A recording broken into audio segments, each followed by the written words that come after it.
Dan kami melihat ada fungsi-fungsi dari teman-teman Bapenda, terutama ada Budiah, itu belum dioptimalkan. Ternyata di tengah perjalanan si kontraktor-kontraktor ini banyak yang menyatakan modalnya revolving, modalnya mudah, sehingga jadi mangkrak. Banyak juga kontraktor-kontraktor itu yang bukan kontraktor lokal sininya. Kenapa kok pengusaha lokal kalah? Gitu kan,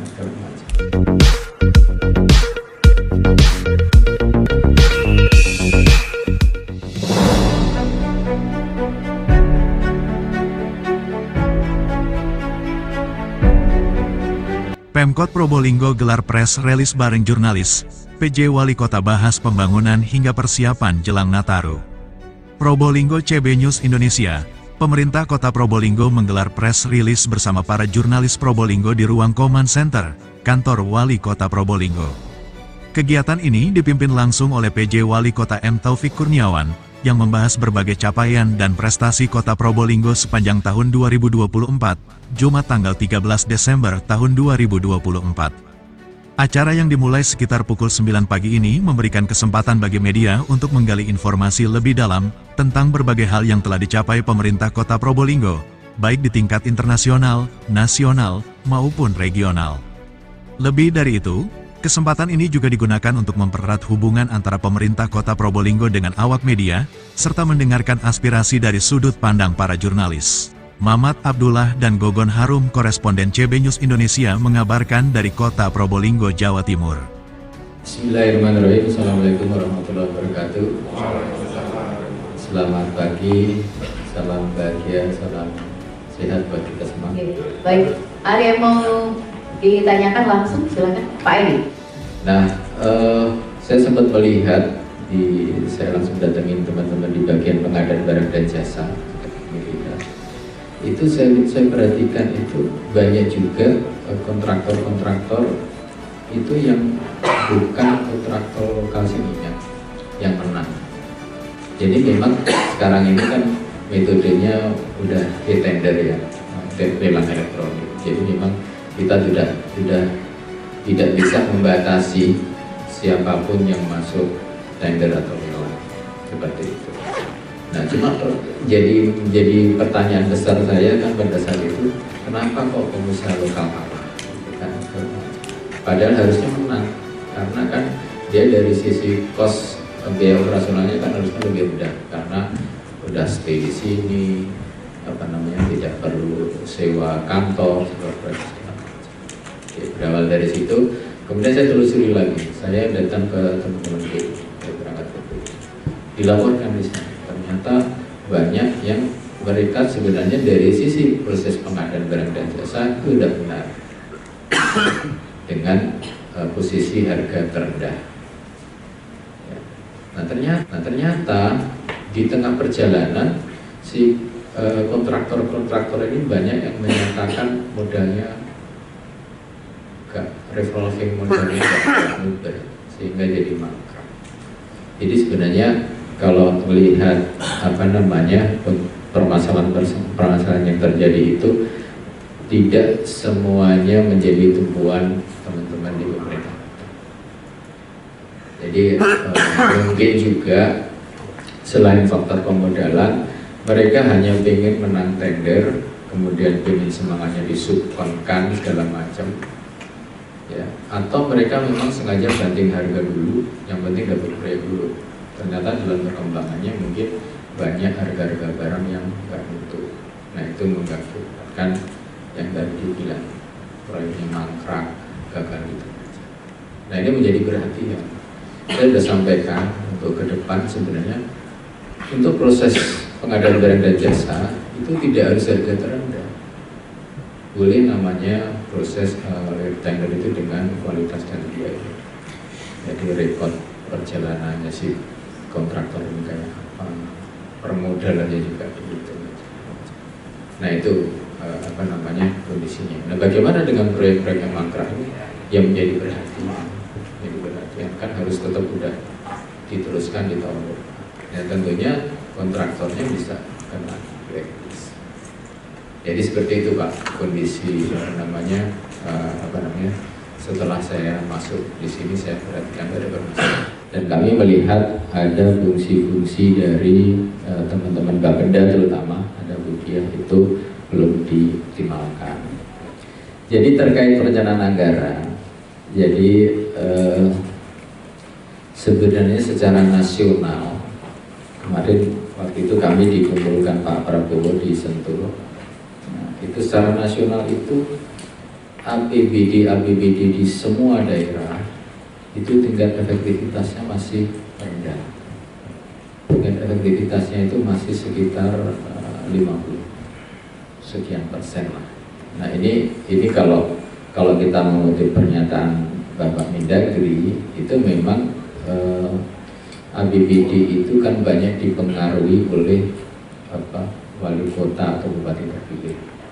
Jadi makanya timbullah namanya pilkada serentak itu kan idenya adalah biar rencana pembangunan jangka menengahnya itu nyambung semua. Tidak pada saat pemerintah pusat menentukan RPJM itu kemudian muncul di tengah-tengah pilkada. Nah, makanya akhirnya ada PJ itu kan nunggu pilkada serentak. Itu arahnya ke sana. Sehingga masalah anggaran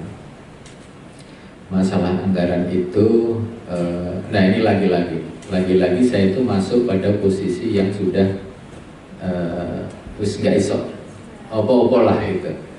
Jadi anggaran itu kan ada siklus. Jadi siklus anggaran itu untuk tahun 2026 aja, ini akhir tahun ini kita sudah harus menyiapkan apa yang akan kita perbuat tahun 2026. Kemudian 2025 nanti sekitar bulan Februari itu sudah harus menentukan namanya indikatif pagu untuk tahun 2026. Berjalan tuh. Jadi proses anggaran itu ada proses birokratif, teknokratif, ada proses politik. Jadi ada proses yang pemerintah kota itu memang harus menyusun programnya dari awal untuk 2026. Nah, kemudian ada proses politik karena anggaran itu harus disetujui oleh DPRD. Nah, itu biasanya terjadi siklusnya itu antara sampai pagu indikatif sampai nanti pagu anggaran itu di tahun berjalan di tahun 2025 ini nanti sekitar bulan Agustus September sampai pidato kenegaraan itu udah settle tuh. Jadi pada saat saya masuk September itu ya udah tinggal melihat aja kalau itu. Nah, tetapi kami banyak berikan masukan ke Puseda dan di sisi lain teman-teman anggota DPRD kan punya janji-janji politik ya yang harus digulkan. Nah, itulah makanya saya bilang ya agak susah posisinya tarik ulurnya. Tapi alhamdulillah APBD kita sudah sampai ke gubernur untuk mendapatkan informasi seperti itu. Terus yang temuan APH dalam pelaksanaan. Nah, pada tahun 2024 ini musim pilkada ini memang kejaksaan sama kepolisian itu kebanjiran pengaduan masyarakat. Banjiran. Tidak hanya di Probolinggo, bagus sekalian. Semua secara nasional kebanjiran. Nah, pengaduan masyarakat itu kan harus direspon. Ya. Karena harus direspon, ya bombardir kan akhirnya. Ditambah lagi, ya pokoknya semua pengaduan kejaksaan, kepolisian harus memanggil. Makanya pada saat itu ada lurah, ada camat, ada kepala OPD dipanggil. Semuanya sih ada laporan ke saya. Malah ya tanda petik, mohon maaf nih, teman-teman lurah itu pada ketakutan. Saya kenapa dipanggil? Saya bilang dan tekankan, kalau bapak ibu nggak ada korupsi, kolusi, nepotisme, datang saja, nggak ada saya dukung, nggak ada isu gitu. Jadi mestinya seperti itu. Jadi memang aparat penegak hukum itu memang ya menjalankan tugasnya, bukan karena pilih kasih tendensius ada ini. Nah ke depan malah di instruksinya Pak Prabowo di program tahun 2025 itu kejaksaan dapat peran lebih untuk mengawal APBD sama BPKP yang mengawal juga terkait dengan kepatuhan dan efisien dan efektivitasnya. Ya, saya kira poinnya adalah bahwa teman-teman tidak usah di OPD tidak usah takut, saya bilang. Kalau memang tidak ada kesalahan atau tidak ada korupsi dan sebagainya. Saya kira pemerintah Pak Prabowo kemarin memberikan pesan kepada seluruh kepala daerah juga bahwa untuk teman-teman pengusaha yang nakal-nakal ini itu skemanya kalau Pak Prabowo itu melakukan pendekatan ini dulu, tidak melakukan pendekatan secara hukum dulu. Ini kalau pakai instruksinya Pak Prabowo kemarin disebut itu silahkan dipanggil pengusahanya ini, kemudian diberikan pemahaman. Jadi bagaimana kita memantau? Jadi saya selalu minta update ke teman-teman Bawaslu dan KPU. Kemudian juga teman-teman dari Binda juga bergerak. Kemudian dari Intel Polres dan Intel Kodim juga bergerak melaporkan kepada kami. Dan kami intens melakukan pertemuan-teman di Forkopimda, baik secara formal maupun non formal. Melaporkan kalau nggak salah itu sekitar untuk seluruh Indonesia ya, itu sekitar 71 triliun. Nah, untuk alokasi Probolinggo dapat berapa kita tetap tunggu. Nah, posisi kesiapan kita sampai dengan hari ini itu dapur yang buat masak itu hari ini sedang uji coba peralatan. Jadi belum sampai ke simulasi, uji coba peralatan, dan kebetulan instruksinya ini semua via TNI. Jadi Pemkot belum dilibatkan. Nanti setelah uji coba peralatan ini, nanti saya komunikasi dengan Pak Dandim. Pak Dandim alhamdulillah juga, makanya karena kita sering Forkopimda ngumpul ini, jadi langsung update. Hari ini Pak Dandim memimpin untuk mengecek kesiapan peralatan. Peralatannya itu baru datang. Jadi mengecek wajannya, pancingnya, kompornya, sampai tadinya kita sudah siap-siap mau menyediakan ahli gizi juga untuk melihat kondisi makanan. Ternyata ahli gizi itu juga disediakan oleh Badan Pangan. Kemudian kesiapan Natal dan Tahun Baru ini nanti rencana kita akan bentuk des atau posko yang mulai efektif bekerja di tanggal 19 Desember sampai dengan 3 Januari 2025. Secara teknis nanti hari Senin kami berkoordinasi dengan teman-teman dari Polres, dari Kodim, Satpol PP, dan instansi-instansi terkait.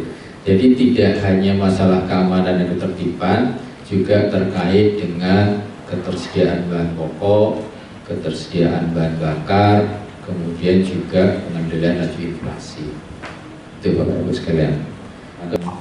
Terima kasih teman-teman media. Ya, tentunya tanpa teman-teman media ada di sini, dan tentunya Kota Probolinggo tidak bisa menjalankan kegiatannya dengan baik.